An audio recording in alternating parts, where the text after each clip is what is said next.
Assalamualaikum warahmatullahi wabarakatuh.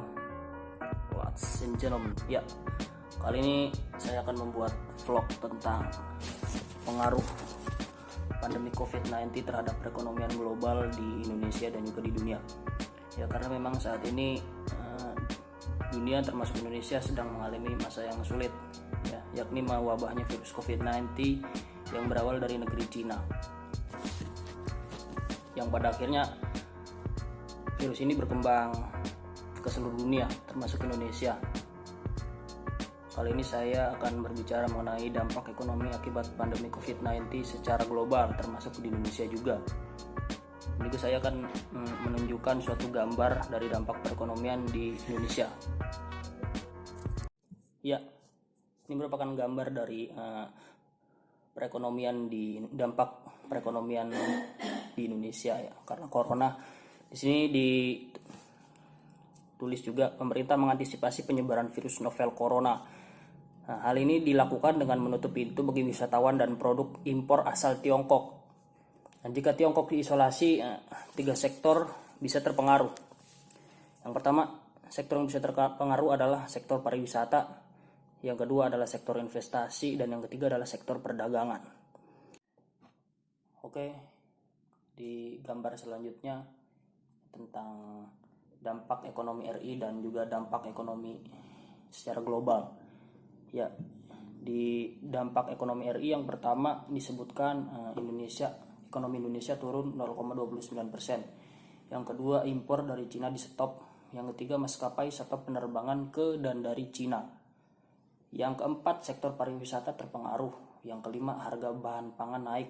Yang keenam, harga batubara naik. Upaya pemerintah dalam menghadapi permasalahan ekonomi ini bagaimana? Yang pertama adalah optimasi ekspor pertanian, pertambangan, dan perikanan. Yang kedua, substitusi impor dari negara lain. Lalu di dampak ekonomi global itu disebutkan yang pertama, ekonomi Tiongkok diprediksi turun 1-2%. Yang kedua, Bank Dunia revisi angka pertumbuhan ekonomi diperkirakan turun.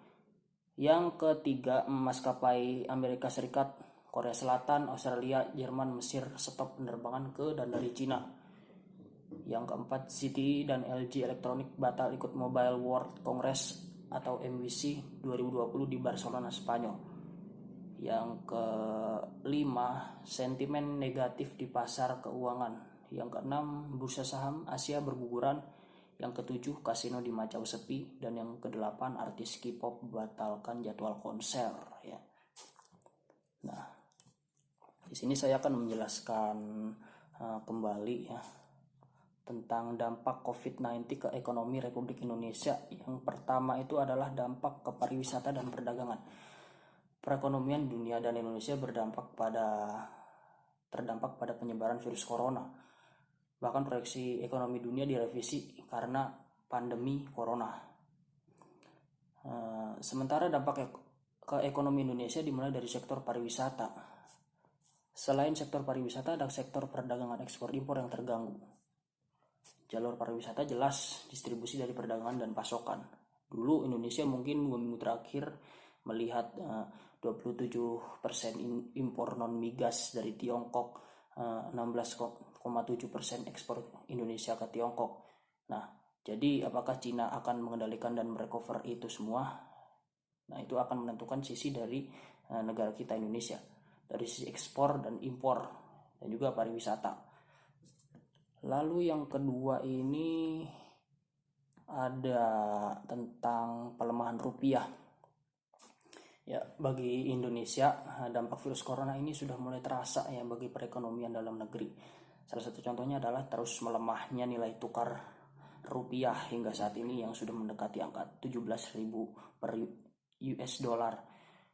Ekonomi kontraksi tapi tidak berarti krisis. Ini yang sedang dilakukan agar krisis ini tidak ditimbulkan spillover ke krisis ekonomi sosial dan terutama di sektor keuangan seperti yang terjadi di 2008 dan 2009 di mana bank-bank dan lembaga keuangan bangkrut. Yang ketiga, ekonomi global terkoreksi. Ya. Dana Moneter Dunia atau International Monetary Fund atau IMF bahkan memprediksi jika ekonomi global tumbuh negatif pada tahun ini. Angka ini jauh di bawah dari angka proyeksi sebelumnya, yang mana ekonomi global diprediksi tumbuh di atas 3%. Di dalam pembukaannya, Managing Director IMF menyampaikan tahun 2020 proyeksi ekonomi global akan negatif. Ini jauh lebih rendah dari yang dibayangkan, di atas 3%. Ya.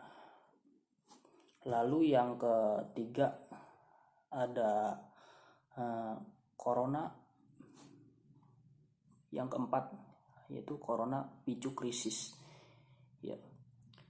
Ketidakpastian ekonomi global akibat COVID-19 ini bisa menimbulkan krisis seperti tahun 2008. Bahkan menurut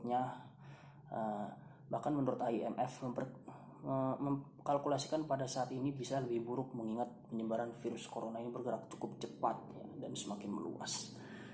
Bahkan Menteri Keuangan Arab Saudi menyatakan dunia menghadapi ancaman COVID-19 yang sejak Februari berkembang cepat dan ganas. Lalu yang kelima itu corona tekan ekonomi Republik Indonesia. Menteri Keuangan Republik Indonesia Sri Mulyani Indrawati memprediksi pertumbuhan ekonomi di kuartal 1 sampai 2019 akan mengalami tekanan dan hanya tumbuh 4,5 hingga 4,9%. Hal itu imbas dari wabah virus corona yang menyebar begitu cepat. Meski begitu, angka pertumbuhan ekonomi ini masih relatif lebih baik dibandingkan beberapa negara di dunia. Salah satu contohnya adalah Cina, yang mana pertumbuhan ekonominya justru berada di angka negatif. Pertumbuhan ekonomi ini capai 4,5% sampai 4,9%. Tapi ini beberapa faktor cukup positif dibandingkan Cina yang mengalami negatif. Lalu yang terakhir ini nomor 6, yaitu menyiapkan anggaran lockdown. Nah, Menteri Keuangan Sri Mulyani mengatakan bahwa pihaknya telah memikirkan langkah-langkah jika nanti situasi semakin memburuk, termasuk juga ketersediaan anggaran ketika keputusan lockdown akan dilakukan pemerintah. Ya, oke, terima kasih sudah menonton video saya. Mudah-mudahan video ini bermanfaat bagi kita semua. Dan jangan lupa untuk selalu menjaga kesehatan dimanapun kalian berada. Dan tetap stay at home.